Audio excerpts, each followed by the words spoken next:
Welcome back to Suman Guru Education YouTube channel. Dear followers, ఈ వీడియోలో మనం Eklavya model residential స్కూల్స్కి సంబంధించి పీజీటీ, టీజీటీ, హాస్టల్ వార్డెన్ ఈ మూడు పరీక్షలకు సంబంధించి సిలబస్ గురించి మనం ముందుగా మాట్లాడి దాని తర్వాత ఎగ్జామినేషన్ ప్యాటర్న్ అనేది ఏ విధంగా ఉంటుంది అన్న విషయం మనం ఈ వీడియోలో చర్చించుకుందాం. ఇకపోతే సిలబస్ గురించి ముందు మనం పరిశీలన చేస్తే పీజీటీ సిలబస్ చూడండి. ఇక్కడ జనరల్ అవేర్నెస్ అనేది ఉంటుంది. జనరల్ అవేర్నెస్ అంటే general awareness mean GK and current affairs. GK and current affairs. GK and current affairs with special emphasis in the field of education.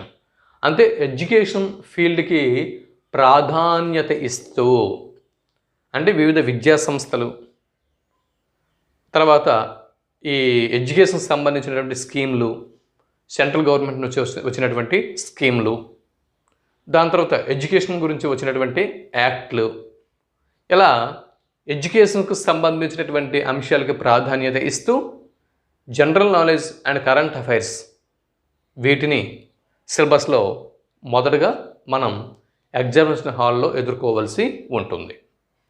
Syllabus గురించి మనం చూస్తున్నాం. GK, current affairs. ఎక్కడ కూడా టీజీటీలు కూడా GK and current affairs, ఎక్కడ కూడా GK and current affairs అనేది ఉంటుంది. దాని తర్వాత హాస్టల్ వార్డెన్, ఎక్కడ కూడా జీకే అండ్ కరెంట్ అఫైర్స్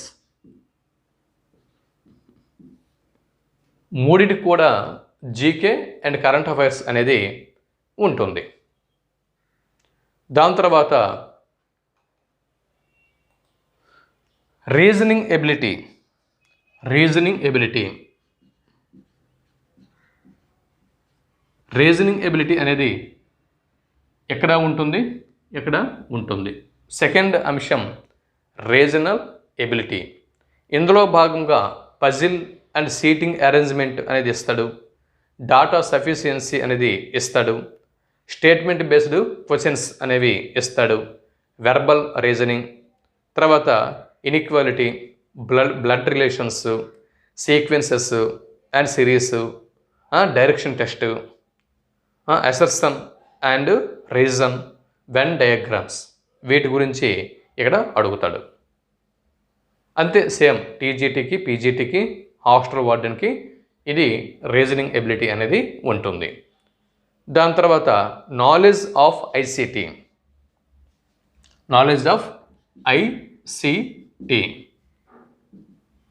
ఇక్కడ ఐసిటీ అంటే ఏంటి? Information and communication technology. మూడవ అంశం. సెక్షన్ 1లో జీకే కరెంట్ అఫైర్స్ ఉంటుంది. సెక్షన్ 2లో రీజనింగ్ ఎబిలిటీ బిట్స్ ఉంటాయి. థర్డ్ సెక్షన్లో information and communication technology bits అనేవి ఉంటాయి. ఇక్కడ దీనిలో భాగంగా ఫండమెంటల్ ఆఫ్ కంప్యూటర్ సిస్టమ్, ఇందులో భాగంగా మనం ఏమేమి చదవాల్సి ఉంటుందండి? ఫండమెంటల్ ఐసిటీలో భాగంగా ఇన్ఫర్మేషన్ అండ్ కమ్యూనికేషన్ టెక్నాలజీ, ఇందులో భాగంగా స్క్రీన్ మీద ఇస్తున్నాను చూడండి. ఇక్కడ fundamentals of computer system, basics of operating system, అలాగే MS office, keyboard shortcuts and their uses, important computer terms and abbreviations, computer networks, cyber security and internet. ఈ అంశాల మీద బిట్స్ అనేవి మనం ఎదుర్కోవాల్సి ఉంటుంది. ఐసిటీ అనేది ఇక్కడ కూడా ఉంటుంది. ఇన్ఫర్మేషన్ అండ్ కంప్యూటర్ టెక్నాలజీ అంటే హాస్టల్ వార్డెన్కి, టీజీటీకి, పీజీటీకి మొదటి 3 సెక్షన్లు కామన్. మొదటి 3 సెక్షన్లు అంటే మీరు పీజీటీ టీజీటీ అన్నప్పుడు మీరు ఏ సబ్జెక్ట్ వాళ్ళైనా కూడా ఇవన్నీ కూడా కామన్గా ఉంటాయి. అర్థమవుతుందా? నాది తెలుగు సబ్జెక్టు, నాది మ్యాథ్స్ సబ్జెక్టు, నాది ఫిజిక్స్ సబ్జెక్టు, నాది సోషల్ సైన్సు, నాది biology, whatever it may be, మీ సబ్జెక్ట్ ఏదైనా కూడా ఇక్కడ ఇవన్నీ కూడా కామన్గా ఉన్నటువంటి అంశాలు పేపర్లో. సెక్షన్ 1లో జీకే కరెంట్ అఫైర్స్ ఉంటుంది, సెక్షన్ 2లో రీజనింగ్ ఎబిలిటీ ఉంటుంది, సెక్షన్ 3లో ఇన్ఫర్మేషన్ అండ్ కమ్యూనికేషన్ టెక్నాలజీ అనేది ఉంటుంది. దాని తర్వాత సెక్షన్ 4 ఇక్కడ మీరు చూడొచ్చు పీజీటీకి టీజీటీకి టీచింగ్ యాప్టిట్యూడ్ అనేది ఉంటుంది. Teaching aptitude. టీచింగ్ యాప్టిట్యూడ్ అనేది పీజీటీకి టీజీటీకి కామన్గా ఉంటుంది. టీచింగ్ యాప్టిట్యూడ్లో భాగంగా టీచింగ్ నేచర్, క్యారెక్టరిస్టిక్స్, టీచింగ్ యొక్క క్యారెక్టరిస్టిక్స్, అలాగే టీచింగ్ యొక్క ఆబ్జెక్టివ్స్ అండ్ బేసిక్ రిక్వైర్మెంట్స్, తర్వాత learners characteristics, factors affecting teaching, methods of teaching AIDS and evaluation system. ఈ అంశాలు అనేవి టీచింగ్ యాప్టిట్యూడ్ అన్నటువంటి అంశంలో భాగంగా ఈ అంశాల నుంచి బిట్స్ అనేవి ఇక్కడ క్వశ్చన్ పేపర్లో వస్తాయి. Section 1, section 2, section 3, section 4. Okay, 4th సెక్షన్లో ఈ బిట్స్ అనేవి ఉంటాయి. అయితే టీజీటీకి పీజీటీకి సేమ్ సిలబస్ అనేది ఉంటుంది. అయితే సెక్షన్ 4లో సెక్షన్ 4 విషయంకి వస్తేప్పటికి ఇక్కడ చూడండి, సెక్షన్ 4 ఈ సెక్షన్ 4 విషయంకి వస్తేప్పటికి హాస్టల్ వార్డెన్స్కి సిలబస్ అనేది మారిపోతుంది. ఇక్కడ హాస్టల్ వార్డెన్స్ ఈ పోస్టుల కోసం ఎగ్జామ్స్కి ప్రిపేర్ అయ్యే వాళ్ళు ఇక్కడ ఏం చదవాల్సి ఉంటుందంటే పోక్సో,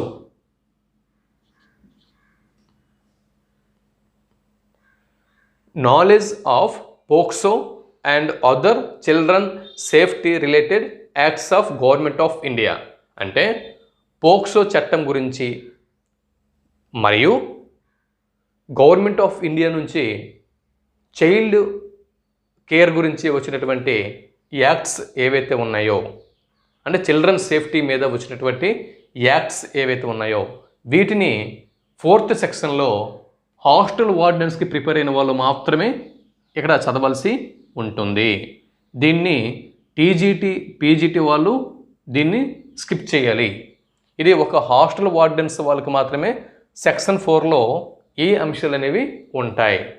ఇక్కడ చూడండి, ఇందులో భాగంగా మీరు ఇక్కడ స్క్రీన్ మీద మీరు చూడొచ్చు, the prohibition of knowledge of POCSO and other children safety related acts of government of India.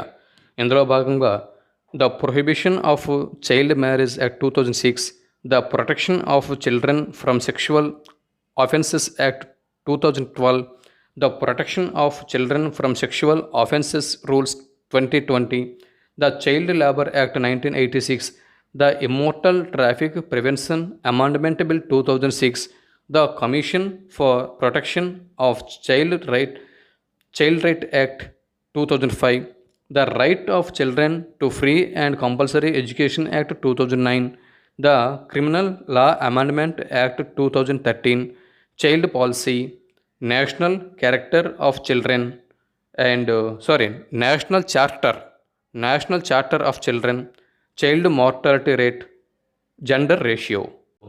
4th యూనిట్లో అంటే 4th సెక్షన్లో భాగంగా ఇక్కడ హాస్టల్ వార్డెన్స్ వీటిని చదువుకోవాల్సి ఉంటుంది. ఇక సెక్షన్ 5లోకి వెళ్దాం. సెక్షన్ 5లోకి వెళ్తే 5వ సెక్షన్లో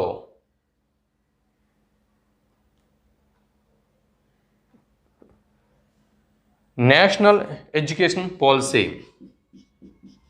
ఎన్ఈపి 2020 ఇక్కడ చదువుకోవాల్సి ఉంటుంది. ఎన్ఈపి 2020 ఎవరు? పీజీటీ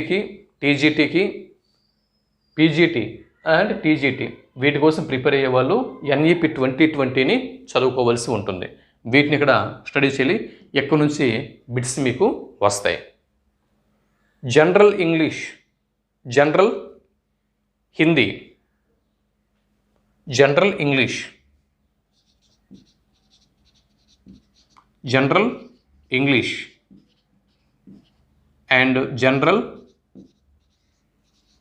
హిందీ ఇవి ఉంటాయి.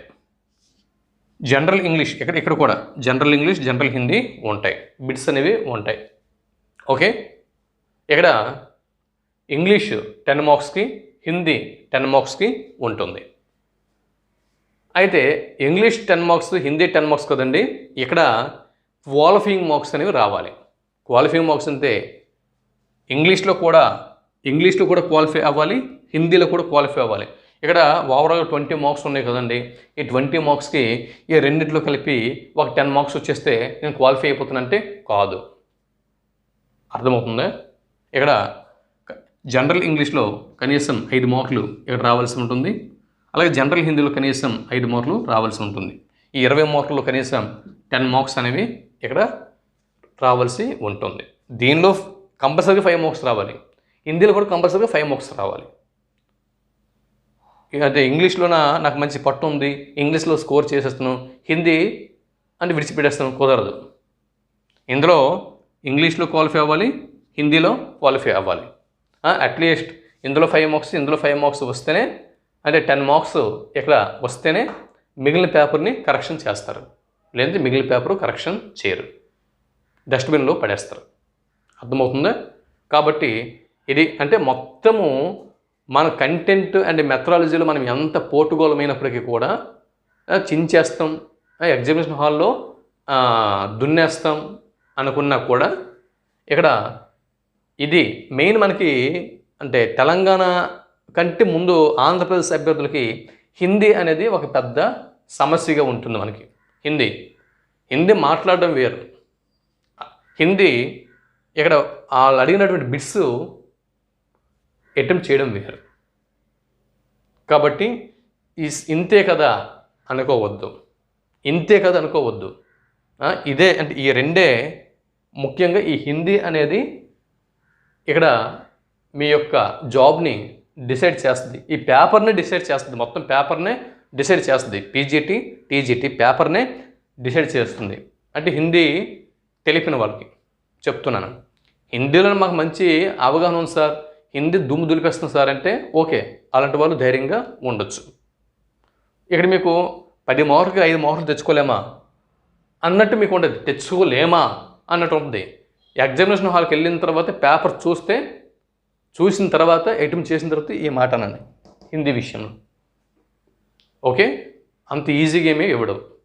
కాబట్టి ఇప్పటి నుంచి మీరు ఈఎంఆర్ఎస్, పీజీటీ, టీజీటీకి ప్రిపేర్ అయ్యే వాళ్ళు 6వ తరగతి నుంచి అవసరమైతే స్కూళ్ళలో ఏ క్లాస్ నుంచి హిందీ అయితే ఇంట్రడ్యూస్ చేశారో ఆ హిందీ తీసుకుని ఇప్పటి నుంచి హిందీ టెక్స్ట్ బుక్ని మెల్లమెల్లగా చదువుతూ ఉండండి. రోజుకి ఒక హాఫ్ అన్ అవర్ హిందీ అనేది ప్రాక్టీస్ చేస్తూ ఉంటే ఈ సమస్య నుంచి గట్టెక్కుతాం. అది దాని తర్వాత ఇదిగో జనరల్ ఇంగ్లీషు, జనరల్ హిందీ వీటి నుంచి ఏమేమి ఇస్తాడో కూడా ఇక్కడ స్క్రీన్ మీద చెప్పాడు, వీటిని మీరు చూసుకోవచ్చు. ఓకే, దాని తర్వాత ఇది అయిపోయిన తర్వాత మీకు కంటెంట్ అండ్ అంటే జనరల్ ఇంగ్లీషు, జనరల్ హిందీ వీటి తర్వాత కంటెంట్ అండ్ మెథడ్, అనేది ఉంటుంది. టీజీటీకి, పీజీటీకి. మరి హాస్టల్ వార్డెన్ విషయంకి వద్దాం. హాస్టల్ వార్డెన్ విషయంకి వస్తే ఇక్కడ హాస్టల్ వార్డెన్ విషయంలో ఇక్కడ చూడండి, దీని తర్వాత ఇక్కడ అంటే చిల్డ్రన్కి సంబంధించినటువంటి యాక్ట్స్ అయిపోయిన తర్వాత సెక్షన్ 5లో వీళ్ళకి ఏముంటుందంటే వీళ్ళకి అడ్మినిస్ట్రేటివ్ యాప్టిట్యూడ్ అనేది ఉంటుంది.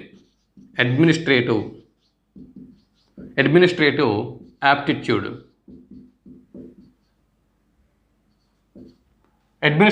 యాప్టిట్యూడ్ అంటే ఇక్కడ పీజీటీకి, టీజీటీకి టీచింగ్ యాప్టిట్యూడ్ ఉంటే హాస్టల్ వార్డెన్స్కి అడ్మినిస్ట్రేటివ్ యాప్టిట్యూడ్ అనేది ఉంటుంది. Handling of large number of students managing the consumables and inventories of hostel, ensuring safety and security of children, ensuring segregation of male and female students, ensuring cleanliness hostel premises, record management of children. ఈ అంశాలని administrative aptitude అన్న అంశంలో భాగంగా మనం cover చేయాల్సి ఉంటుంది. ఈ అంశాలని హాస్టల్ వార్డెన్స్కి ఈ ఎగ్జామ్కి ప్రిపేర్ అయ్యే వాళ్ళు ఇక్కడ చదువుకొని వీటి మీద అవగాహన పెంచుకొని ఎగ్జామ్కి వెళ్ళాల్సి ఉంటుంది. ఇక జనరల్ ఇంగ్లీషు, జనరల్ హిందీ వీళ్ళకి కూడా common. General English, general Hindi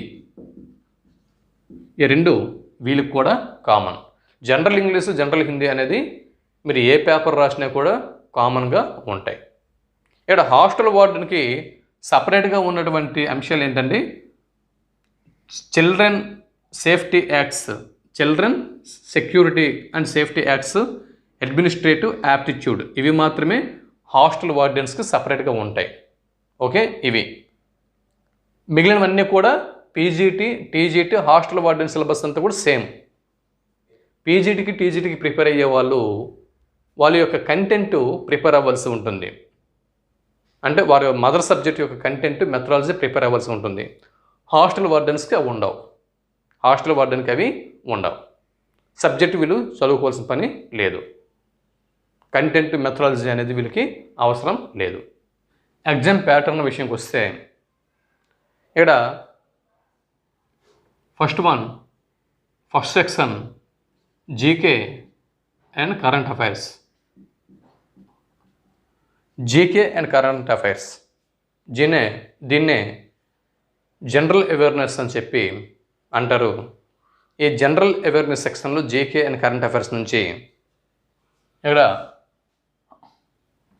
10 మార్క్స్కి ఈ సెక్షన్ అనేది ఉంటుంది. క్వశ్చన్స్ ఎన్ని? 10. Question numbers 10. అంటే 10 బిట్లు 10 మార్కులు. అంటే ఒక బిట్టు 1 మార్క్కే ఉంటుంది. హాఫ్ మార్కింగ్ కాదండి, ఒక బిట్కి 1 మార్క్. దాని తర్వాత రీజనింగ్ ఎబిలిటీ.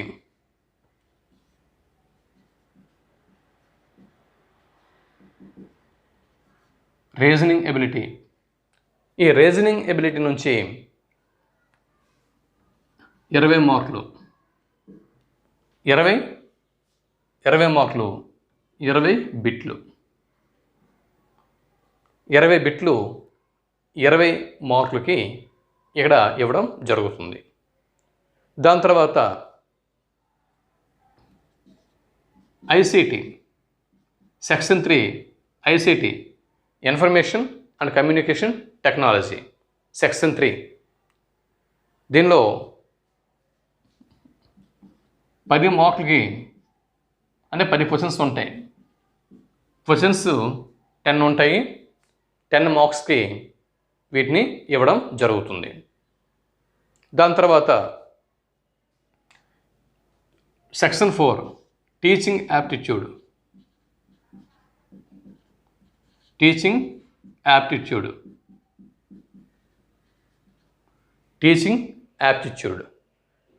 యాప్టిట్యూడ్ అనేది ఎక్కడి నుంచి? ఇది 10 మార్క్స్కి ఉంటుంది. క్వశ్చన్స్ 10. అంటే ఒక బిట్కి 1 మార్కు. ఓకే, ఇక్కడ హాఫ్ మార్క్ సెక్షన్ అనేది లేదు.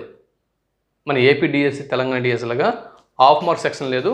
ఒక క్వశ్చన్కి 1 మార్క్. దాని తర్వాత ఏంటంటే డొమైన్ నాలెడ్జ్, అంటే కంటెంట్ అండ్ మెథడ్.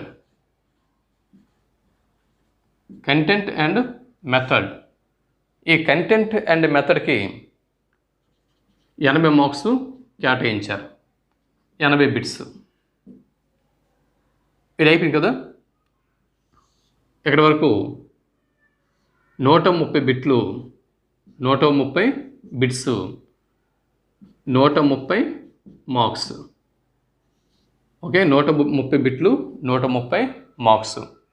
దీని తర్వాత ఇక పార్ట్ 6లో general English. General English. General English 10 మార్కులకు ఉంటుంది. ఇక్కడ 10 బిట్స్ అనేవి ఉంటాయి. అలాగే జనరల్ హిందీ సెక్షన్ 6లోన జనరల్ ఇంగ్లీషు, తర్వాత జనరల్ హిందీ 10 మార్క్స్కి 10 బిట్స్ ఉంటాయి. ఇది ఇక్కడ ఈ విధంగా ఉంటాయి. ఇక్కడ గతసారి 2023-24 పేపర్లో పారాగ్రాఫ్లు ఇచ్చాడు. పారాగ్రాఫ్లు ఇచ్చి అంటే ఇంగ్లీష్ నుంచి ఒక పారాగ్రాఫ్ ఇచ్చాడు, హిందీ నుంచి ఒక పారాగ్రాఫ్ ఇచ్చాడు. ఆ పారాగ్రాఫ్లో ఉన్నటువంటి మ్యాటర్ని చదివి కింద ఇచ్చిన క్వశ్చన్స్కి ఆన్సర్స్ అనేవి రాయమని చెప్పి అడిగాడు. అలాగే 5 మార్కుల వరకు అడగడం జరిగింది. 10 మార్క్స్లో హిందీ నుంచి 5 మార్క్స్, ఇంగ్లీష్ నుంచి 5 మార్క్స్, అలాగే పారాగ్రాఫ్లు ఇచ్చి కింద క్వశ్చన్స్కి ఆన్సర్ గుర్తించమని చెప్పి అడిగాడు. ఇక్కడ మనకి ఈజీ అనుకుంటాం, ఈజీ కాదండి. ఇక్కడ హిందీ ఎక్కడి నుంచి కనుక మీరు ఇప్పటి నుంచి కనుక హిందీ మీద సరైనటువంటి జాగ్రత్త తీసుకోకపోతే పేపర్ అంతా కూడా మీరు అంత బాగా అటెంప్ట్ చేసినా కూడా హిందీ అనేది క్వాలిఫై కాకపోతే మీ పేపరు కరెక్షన్ చేయరు, డస్ట్బిన్లోకి వెళ్ళిపోద్ది. కాబట్టి హిందీ క్వాలిఫై అవ్వాలా, ఇంగ్లీష్ క్వాలిఫై అవ్వాలా, ఈ 2 క్వాలిఫై అవ్వడంలో ప్రధానంగా మనం ఫోకస్ చేస్తూ మిగిలింది మనం స్కోర్ చేయాల్సి ఉంటుంది. కాబట్టి చాలా జాగ్రత్తగా ప్రిపేర్ అవ్వాలి. ఇకపోతే మరి ఇప్పుడు కంటెంట్ ఏదైతే ఉందో ఈ కంటెంట్ మరియు మెథడాలజీ ఇక్కడ నుంచి ఏ చాప్టర్స్ వస్తాయి, ఏమేమి యూనిట్స్ వస్తాయి, వీటిని ఒకసారి ఇప్పుడు మనం చూద్దాం. ఇక్కడ మీరు చూడండి, ముందు పీజీటీ తెలుగు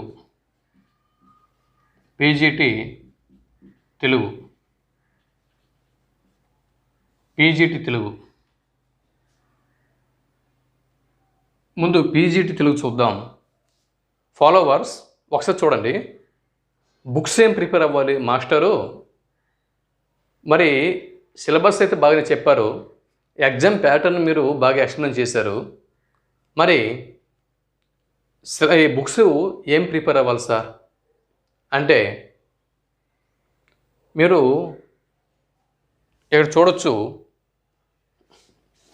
నెట్ కోసం యూజీసీ ఎన్టీఏ నెట్ కోసం పేపర్ 1 అనేది టీచింగ్ అండ్ రీసెర్చ్ యాప్టిట్యూడ్ అనేది మనకి కనిపిస్తుంది.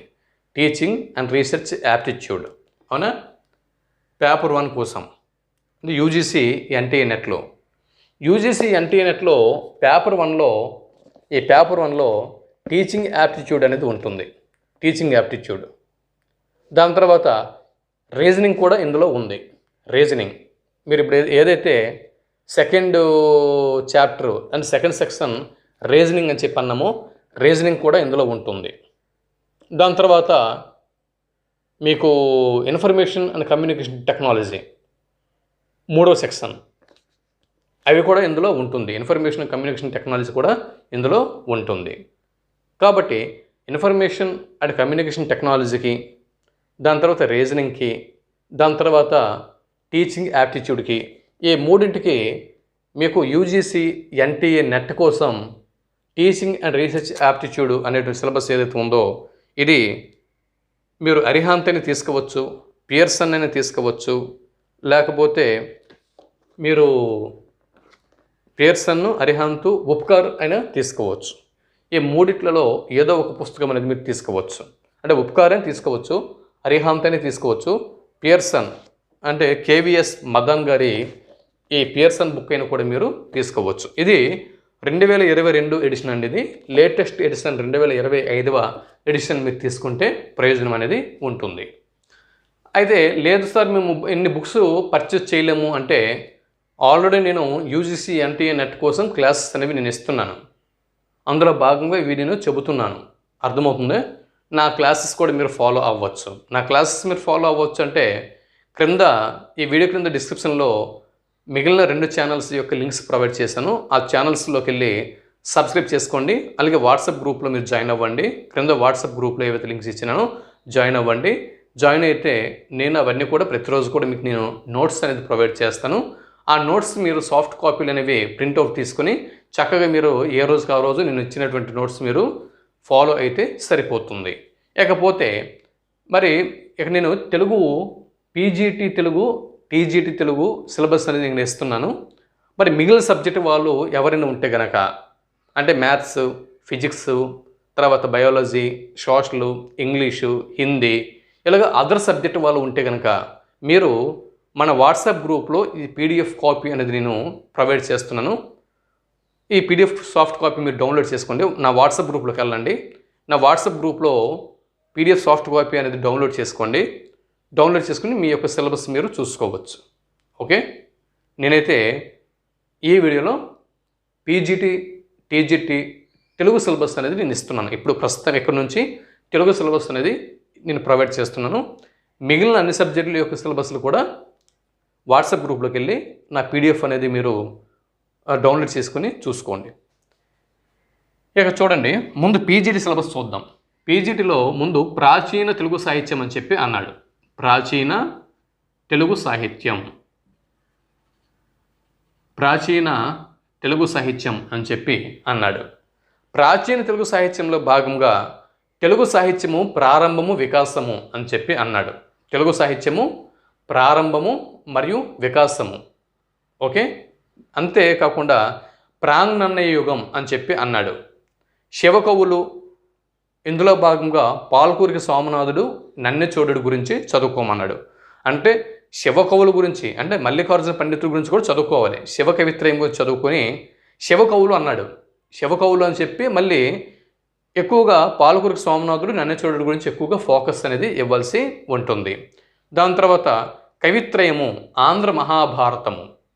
కవిత్రయము, తెలుగు కవిత్రయం గురించి చదువుతూ వారు రాసినటువంటి ఆంధ్ర మహాభారతం అనే అంశానికి ఎక్కువగా ప్రాధాన్యత ఇస్తూ చదవాల్సి ఉంటుంది. అంటే కవిత్రయం అన్నాడు, కవిత్రయం యొక్క ఆంధ్ర మహాభారతం అన్నాడు. అంటే వాళ్ళు రాసినటువంటి ఆంధ్ర మహాభారతంలోని వివిధ వృత్తాంతాలు, ఘట్టాలు, దాని తర్వాత ఏంటంటే వివిధ పర్వములు, వాటిలో ఉండేటటువంటి కథలు, వీటి మీద కూడా ప్రశ్నలు అనేవి ఆడడానికి ఛాన్సెస్ అనేవి ఉన్నాయి. దాని తర్వాత శ్రీనాథుడు మరియు పోతన, శ్రీనాథుడు మరియు పోతన గురించి చదవలసి ఉంటుంది. అలాగే ప్రబంధ యుగము, ప్రబంధ యుగంలో భాగంగా అల్లసాని పెద్దన, నంది తిమ్మన, దూర్జటి, రామరాజభూషణుడు, తెనాలి రామకృష్ణుడు, శ్రీకృష్ణ దేవరాయల గురించి చదవలసి ఉంటుంది. అంతవరకు ఎందుకు, ప్రబంధ సాహిత్యం మొత్తం చదివేస్తే మంచిది. అదే వీటికి ప్రాధాన్యత ఇస్తూ స్క్రీన్ మీద మీరు ఏదైతే చూస్తున్నారో వీటికి ప్రాధాన్యత ఇస్తూ ప్రబంధ సాహిత్యం అంతా కూడా చదవలసి ఉంటుంది. తర్వాత ద్విపద కావ్యముల గురించి, తెలుగు సాహిత్యంలో వచ్చినటువంటి వివిధ రకాల, అంటే ద్విపద సాహిత్య ప్రక్రియ గురించి చదువుతూ, ద్విపద సాహిత్య ప్రక్రియలో భాగంగా వచ్చినటువంటి రచనల గురించి చదువుతూ, గ్వాన బుద్ధారెడ్డి గురించి చదువుతూ, గ్వాన బుద్ధారెడ్డి గారి రంగనాథ రామాయణం గురించి కూడా చదవలసి ఉంటుంది. ఇకపోతే పద కవిత్వము అన్న అంశంని చదువుతూ తెలుగు సాహిత్యంలో వికసించిన పద కవిత్వం గురించి మీరు చదువుతూ, పద కవిత్వంలో భాగంగా అన్నమయ్య, త్యాగరాజు, క్షేత్రయ్య, రామదాసుల గురించి క్షుణ్ణంగా స్టడీ చేయాల్సి ఉంటుంది. దాని తర్వాత శతక సాహిత్యము, తెలుగు సాహిత్యంలో ప్రాచీన తెలుగు శతక సాహిత్యము, ఆధునిక తెలుగు శతక సాహిత్యము, శతక సాహిత్యం గురించి చదువుతూ శతక సాహిత్యం యొక్క వికాసము, వర్గీకరణ, లక్షణములు, నీతి, భక్తి శతకముల గురించి స్టడీ చేయాల్సి ఉంటుంది. తర్వాత కవి సమయములు, కవి సమయముల గురించి చదవాల్సి ఉంటుంది. ఓకే, కవి సమయములు అంటే ఇరివెంటి కృష్ణారెడ్డి గారు, చూడండి, ఇరివెంటి కృష్ణారెడ్డి, ఇరివెంటి కృష్ణారెడ్డి గారి కవి సమయములు, ఇరివెంటి కృష్ణారెడ్డి గారి కవి సమయముల గురించి ఇక్కడ చదవాల్సి ఉంటుంది. దాని తర్వాత అవధాన విద్య, వీటి గురించి చదవాల్సి ఉంటుంది. ప్రాచీన తెలుగు సాహిత్యంలో భాగంగా ఈ అంశాలని మనం స్టడీ చేయాల్సి ఉంటుంది. ఇకపోతే జానపద సాహిత్యము, దాని తర్వాత జానపద సాహిత్యం, జానపద సాహిత్యం. జానపద సాహిత్యం. జానపద సాహిత్యంలో భాగంగా జానపద సాహిత్యం యొక్క ప్రారంభము, వికాసము, వర్గీకరణ, జానపద గేయములు, జానపద కళలు, జానపదుల సంస్కృతి, వారి యొక్క సంప్రదాయములు, వీటి గురించి మనం ఇక్కడ కవర్ చేయాల్సి ఉంటుంది. ఇక ఆధునిక సాహిత్యము. ఆధునిక సాహిత్యం. ఇప్పుడు మూడవ అంశం ఆధునిక సాహిత్యం.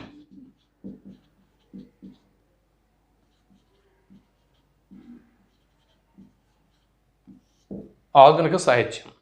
ఆధునిక సాహిత్యంలో భాగంగా ఆధునిక కవిత్వ లక్షణములు, ఆధునిక సాహిత్యము ప్రక్రియలు, తర్వాత ఖండకావ్యము, ముత్యాల సరము, గేయము, వచన కవిత్వము, గజల్, పాట, హైకు, నానీలు, వీటితో పాటు ఆధునిక సాహిత్యము వివిధ వాదాలు, కాల్పనిక వాదము, అస్తిత్వవాదము, ప్రతీకవాదము, భావచిత్రవాదము, హేతువాదము, చైతన్య స్రవంతి అనుభూతివాదము, మానవతావాదము, వీటిని చదవలసి ఉంటుంది.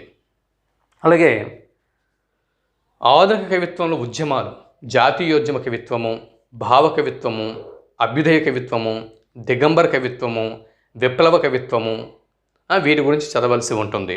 అలాగే కవుల గురించి చదవలసి ఉంటుంది. ఆధునిక కవుల్లో భాగంగా గురజాడ అప్పారావు, కందుకూరి వీరేశలింగం పంతులు, గిడుగు రామ్మూర్తి పంతులు, రాయప్రోలు సుబ్బారావు, విశ్వనాథ సత్యనారాయణ, దేవులపల్లి వెంకట కృష్ణశాస్త్రి, దాశరథి కృష్ణమాచార్యులు, శ్రీశ్రీ, ఆరుద్ర, దేవరకొండ బాలగంగాధర తిలక్, గుంటూరు శేషేంద్ర శర్మ, కుందుర్తి ఆంజనేయులు, తిరుపతి వెంకట కవులు, సి నారాయణ రెడ్డి, కాళోజీ నారాయణరావు, పట్టికోట ఆల్వర్ స్వామి, వీరి గురించి చదవలసి ఉంటుంది.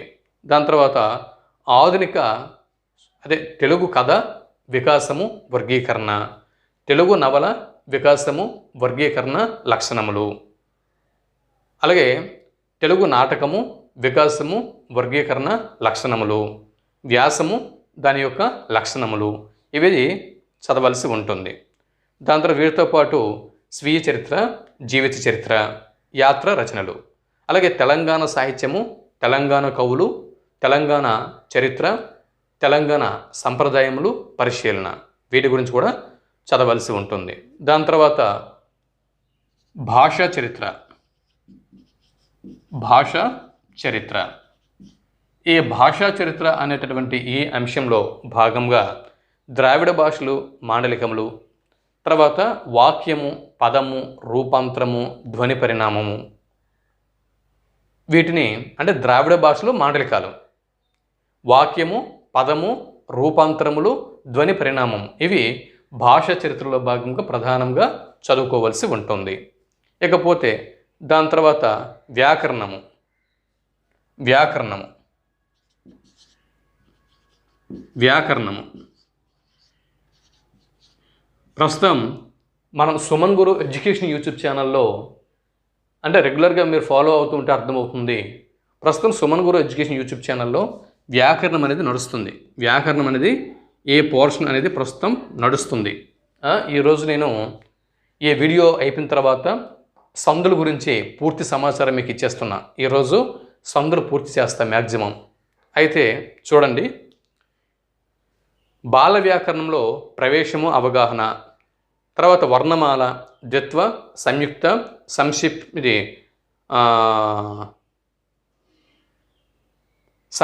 సంక్షేప అక్షరములు, వర్ణమాల, ద్విత్వ, సంయుక్త, సంక్షేప అక్షరములు. ఇకపోతే వీటితో పాటు లింగములు, వచనములు, అవ్యయములు, విభక్తి ప్రత్యయములు, భాషా భాగములు, క్రియలు, వాక్యములు, తర్వాత భాషాంశములు, పర్యాయ పదాలు, నానార్థాలు, ప్రకృతి వికృతులు, జాతీయములు, సామెతలు, సందులు, తెలుగు సందులు, అకార, ఇకార, ఉకార, ఎడాగమ, సరళాదేశ, త్రిక సందులు, ఇత్యాదులు అన్నీ కూడా చదవాలి. తెలుగు సందులు అన్నీ కూడా చదవాలి. అలాగే సవర్ణ దీర్ఘ, గుణ, యనాదేశ, వృద్ధి సందులు, అన్ని సంస్కృత సందులు చదవాల్సి ఉంటుంది. ఇకపోతే అకార ఎకార ఉకార ఎడాగమ త్రిక సరళాదేశ సంధులు, సవర్ణ దీర్ఘ సంధి, గుణసంధి, యనాదేశ సంధి, వృద్ధి సంధి, తత్పురుష సమాసము, కర్మధారయ సమాసము, ద్వంద్వ సమాసము, ద్విగు సమాసము, బహువ్రీహి సమాసము, సమాసములు, ఛందస్సులు, అలంకారములు. ఓకే, ఇవి చదవాల్సి ఉంటుంది. తర్వాత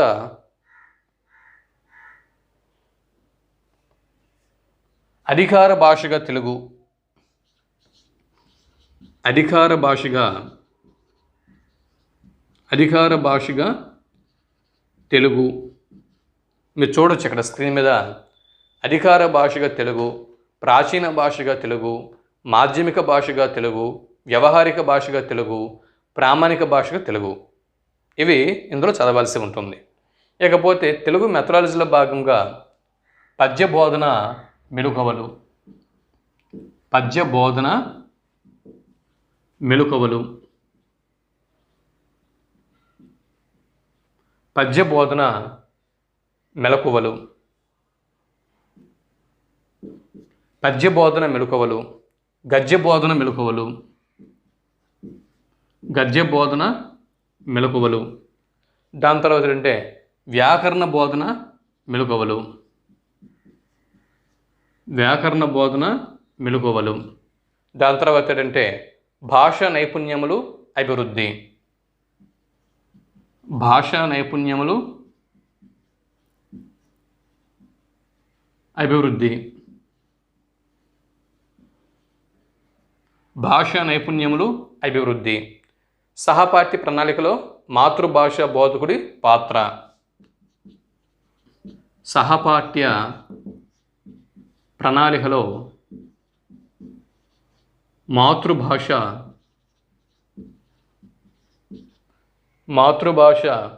బోధకుడి పాత్ర.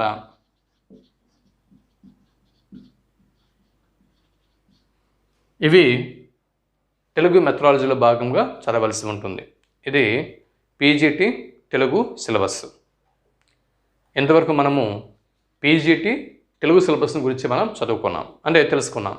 ఇప్పుడు చూడండి, TGT trained graduate teachers TGT Telugu సిలబస్ని ఇప్పుడు మనం చూద్దాం. ఇక్కడ సేమ్ ప్రాచీన సాహిత్యం, తెలుగు సాహిత్య ప్రారంభం వికాసము, ఇక్కడ కూడా సేమ్ అండి. ఇక్కడ టీజీటీ సిలబస్లోన సేమ్. ఇక్కడ పీజీటీ సిలబస్ కోసం ఏదైతే చెప్పుకున్నామో, పీజీటీ సిలబస్లో ఏదైతే మనం చూసామో మొత్తం టీజీటీ సిలబస్లో ఉంది ప్రాచీన సాహిత్యం. అలాగే ఇక్కడ కూడా టీజీటీలో కూడా ఇప్పుడు మనం టీజీటీ గురించి మాట్లాడుతున్నాం. టీజీటీలో కూడా 2వ యూనిట్ జానపద సాహిత్యమే ఉంది. తర్వాత 3వ యూనిట్ ఆధునిక సాహిత్యం. పీజీటీ కోసం ఏదైతే చెప్పుకున్నామో టీజీటీలో కూడా 3వ యూనిట్ అదే ఉంది ఇక్కడ. దాని తర్వాత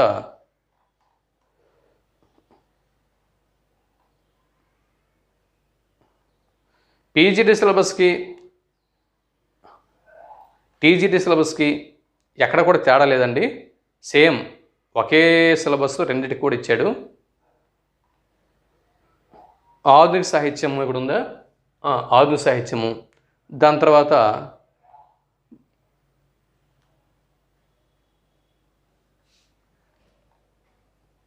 భాష చరిత్ర, వ్యాకరణంశములు, అధికార భాషగా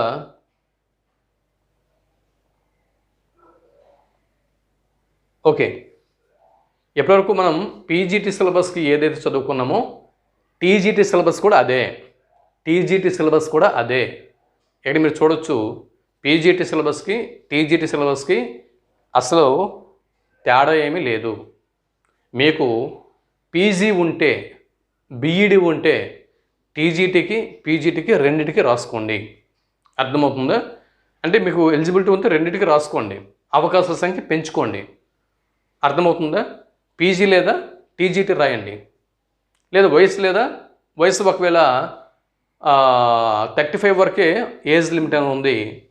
ఒకవేళ ఏజ్ అనేది ఎక్కువైపోయింది, పీజీటీకి అర్హులు మీరు. అర్థమవుతుందా? అయితే టీజీటీ రాయాలంటే సీటెట్ అనేది ఉండాలి. సీటెట్ అనేది ఉండాలి. మీరు టీజీటీ తెలుగు పోస్టులకి పోటీ పడాలంటే సీటెట్ అనేది ఉండాలి. సీటెట్ ఒకవేళ ఎవరైనా క్వాలిఫై కాకపోతే ఆగస్టు నెలలో సీటెట్ ఉంది. ఇప్పుడు మనం వీడియో జూలై 30వ తేదీన చేస్తున్నాం. ఆగస్టు నెలలో సీటెట్ ఉంది. సీటెట్ అప్లై చేయండి. సీటెట్కి ముందు ప్రిపేర్ అవ్వండి. సీటెట్ క్వాలిఫై అవ్వండి. సీటెట్ క్వాలిఫై అయిన తర్వాత మీకు చక్కగా ఇక్కడ పీజీటీ, టీజీటీ, ఏకలవ్య పోస్టులు అందుకోవడానికి మీకు అవకాశం అనేది ఉంటుంది. సరేనా? ఎవరైనా ఏపీ డిఎస్సిలో ప్రతిభ కనబరచలేకపోయినా, పోస్టు దక్కించుకోలేకపోయినా నిరాశపడవద్దు. వెంటనే ఏకలవ్య మోడల్ రెసిడెన్షియల్ స్కూల్స్కి సంబంధించిన నోటిఫికేషన్ వస్తుంది. దీనికి రెడీ అయిపోండి. దీంతోపాటు మీకు ఏపీ ఎండోమెంట్ ఆఫీసర్స్ నోటిఫికేషన్ కూడా వస్తుంది. AP endowment officers paper 2 syllabus మొత్తం మన తెలుగు సిలబస్ ఉంటుంది. తెలుగు సాహిత్యమే ఉంటుంది. అంటే మహాభారతము, అదే ఇతిహాసములు, పురాణములు, తర్వాత ఏంటంటే టెంపుల్స్ సంబంధించినటువంటి సమాచారము, ఇవన్నీ కూడా మన తెలుగు సిలబస్ ఉంటుంది. కాబట్టి ఏపీ ఎండోమెంట్ ఆఫీసర్స్, తర్వాత EMRS Eklavya model residential schools, ఇలా 2 నోటిఫికేషన్లు మీకోసం మళ్ళీ వస్తున్నాయి. ఏపీ మెగా డిఎస్సి సెలెక్ట్ అయిపోతే మంచిదే. All the best. చక్కగా అంటే కంగ్రాచులేషన్స్. అర్థమవుతుందా? ఒకవేళ ఎవరైనా సెలెక్ట్ కాకపోతే నిరాశకి లోనైపోకుండా, కృంగిపోకుండా వెంటనే 100 రెట్ల ఉత్సాహంతో వీటికి రెడీ అయిపోండి. ఈ వీడియోలో ఎగ్జామినేషన్ ప్యాటర్ను, దాని తర్వాత ఈ ఎగ్జామినేషన్ యొక్క సిలబస్ తెలుసుకున్నాం కదా. అంటే ఏం లేదంటే సింపుల్గా యూజీసీ ఎన్టీఏ నెట్కి గనక మనస వాచ కర్మన మీరు ప్రిపేర్ అయితే ఇక్కడ ఏకలవ్య మోడల్ రెసిడెన్షియల్ స్కూల్స్ యొక్క ఈ పోస్టులు మీరు అందుకోగలరు. పీజీటీ కానీ టీజీటీ కానీ మీరు అందుకోగలరు. అర్థమవుతుందా? సిలబస్ అదే. ఏదైతే నెట్ సిలబస్ ఉందో నెట్ సిలబస్సే ఇక్కడ ఏకలవ్య మోడల్ రెసిడెన్షియల్ స్కూల్స్కి సిలబస్ పెట్టాడు. సింపుల్ ఒక మాటలో చెప్పుకోవాలంటే. సో యూజీసీ ఎన్టీఏ నెట్కి చక్కగా మనస వాచ కర్మ ఎలాగైతే ప్రిపేర్ అవుతున్నారో అలా ప్రిపేర్ అయితే ఇక్కడ ఈ పోస్టులు అందుకుంటారు. యూజీసీ ఎన్టీఏ నెట్ అభ్యర్థులకి ఇది చాలా ఈజీ సిలబస్.